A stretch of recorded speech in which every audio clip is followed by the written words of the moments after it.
Now, fast forward to this morning. A key distinction in this deal is that 5% pay raise would be paid for with budget cuts, not the governor's revenue projections. Now, we're going to have much more tonight on First at 5. But again, our top story, like you mentioned, Sydney, a tentative deal has been reached, and lawmakers are confident that the strike is coming to an end. Reporting live in Charleston for 5 News, I'm Mike Valente, keeping you connected. Well, first off, it might get a little loud. You can see these trucks behind me going to the scene. Nicole, fortunately, no one was injured, but there are still 2 pretty big questions we're looking for answers tonight. That's 1, how much coal is in the water? And 2, what does this mean for the drinking water for people who live nearby? Police and first responders rushed to the scene, and at this point, a woman who lives across the way was watching it all unfold. She told me that before the first shot even rang out, she was suspicious when she saw Richard Barnard's car circling the area for 20 minutes. Police and staff say the mass shooting at a church in Texas Sunday is another chilling reminder that any place is vulnerable. On average, ATR sells 1 binary trigger a week. Yesterday, they sold 73. In the wake of Aaliyah's disappearance, police increasingly turned their attention to Lena and Ralph Lunsford, who lived with the 5 children they shared inside their Bendale home. Melanie Smith, Amanda Doss, Jackson Montgomery, and Amanda Hurley want Matthew Foudy removed from his position as general manager in the wake of what they describe as years of unprofessional and strange behavior, as well as harassment. I shake, like I'm terrified to even step foot in there. Smith is a senior and news director at U92. She claims she's been the subject of workplace bullying at the hands of Foudy, dating back to when she joined the station her sophomore year.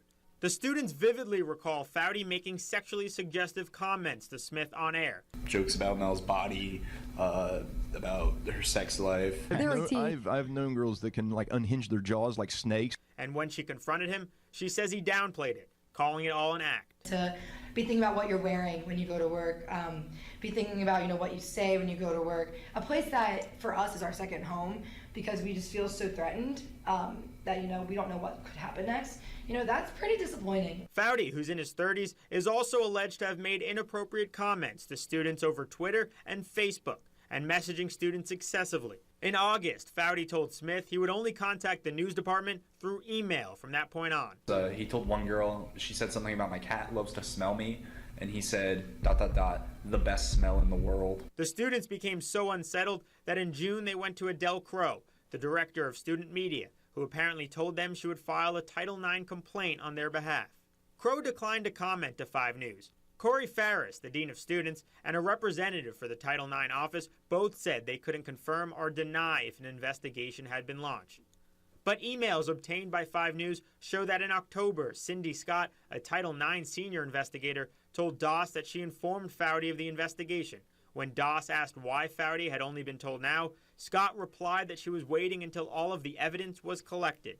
We did everything legally, we did everything by the protocol, by the book, and nothing has happened. The students say some action had been taken, though, and that in September, Adele Crow worked to scale back Foudy's autonomy over the station.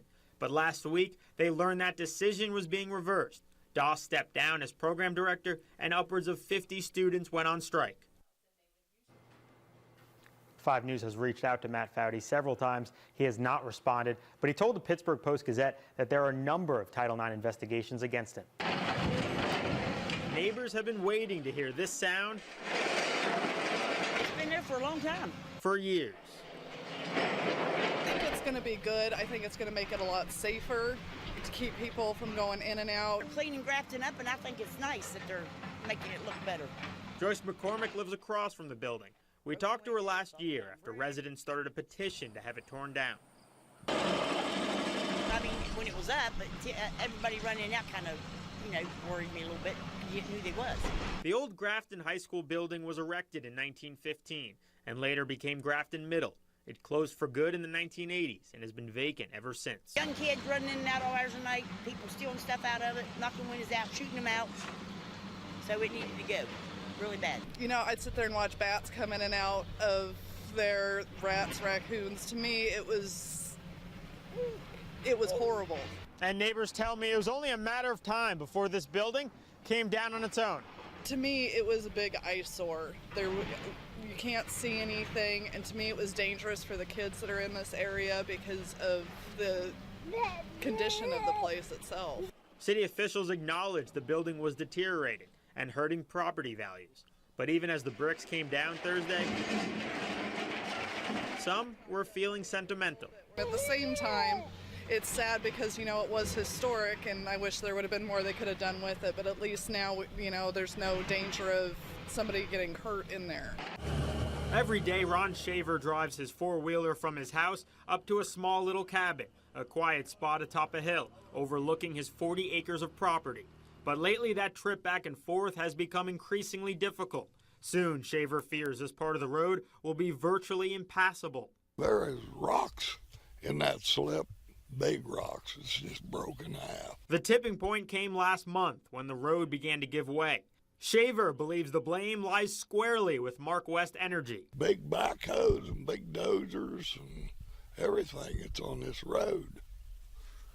And it's just too much. The ground can't take it. In 2011, Shaver signed a $4,500 right-of-way agreement with the company. A second contract gave Mark West access to this road to get to their pipelines. Shortly after the slip occurred, Shaver says a representative with the company came out to take pictures of the damage. But now when he calls, he's told it's not the company's responsibility because they haven't used it in a year. A paragraph in the temporary access road agreement stipulates that the grantee, Mark West, agrees to pay, quote, any reasonable direct damages that may arise from the construction or maintenance use of the said temporary access road.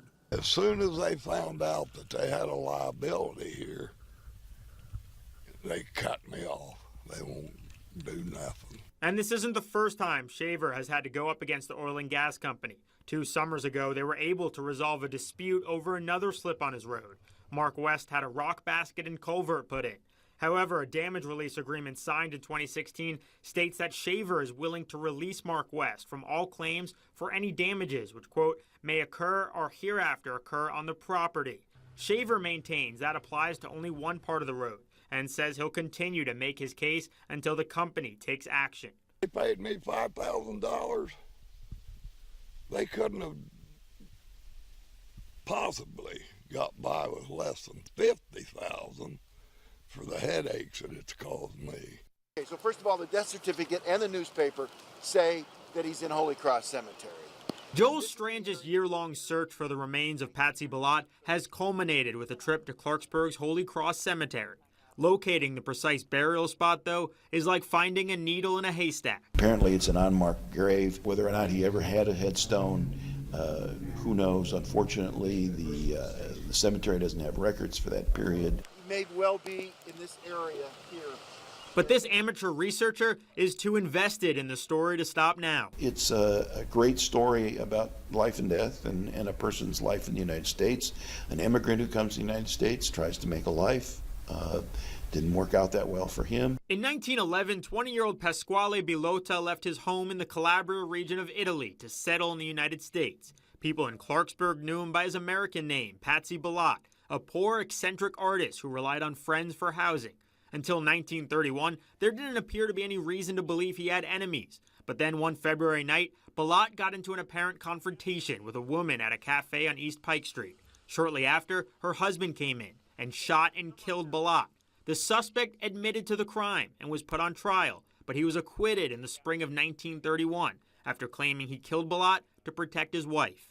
They feel that he was murdered in more or less cold blood, That's how the family feels. The chance for justice is long gone, and now the family is looking for closure. Stranges has been spearheading the search. It's a debt of gratitude, he says, owed to a friend he met in Italy 18 months ago. He helped me trace my family back to 1800 and did a chart for me and everything. And then he said, now as my fee, could you help me bring the remains of my great uncle back from America? So for the last year, this retired property manager has worked tirelessly to gather information, take meticulous notes, and comb through records of Ballot's life. Patsy Ballot. There he is. There we are. He's a citizen. He's I know more about Patsy Ballot than I know about my own family. And even as he searches, Stranges concedes he may never find the remains, but he hopes to get his hands on one of the artist's carvings to send a piece of Ballot back home to Italy. 4-5 News, I'm Mike Valente, keeping you connected in Harrison County. Parents, students, and fans lined the streets Friday. I think so excited. We got this game won. Packed up the cars. I go to every game, away games, playoff games. I go to every game I can. And cheered on the Polar Bears as they set off on their journey to Wheeling. Good luck, Connor. We love you. Go Bears. Bus is about to take off and energy is palpable.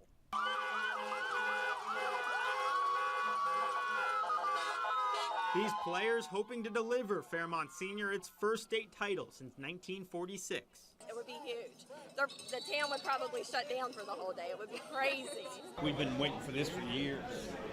It would just, it would pump the whole community up, you know, if we could get this title tonight. Roger Wright has been a diehard Polar Bears fan since he graduated high school in 1969. Just tradition, the players and family, and they're just good players, and the whole community is excited. Led by WVU standout recruit Dante Stills, the Polar Bears defense will have to contain a formidable Beavers offense that's averaging nearly 47 points per game. Mingo Central, they was averaging 57, and we held them to 6. So, you know, just one more step and one more piece in the puzzle, then we should be okay. And although they admit it'll be a tough fight, these fans say their boys are up for the challenge. Our boys, they pulled through all year long. They played strong. They're a team. They play as a team. We have a great group of seniors, and I just think it would mean so much to those boys. You know, this will be their last and final game for Fairmont Senior. It'd be a great way to end their career. 4-5 News, I'm Mike Valente. Polar Bears are gonna win it, baby! Keeping you connected in Marion County.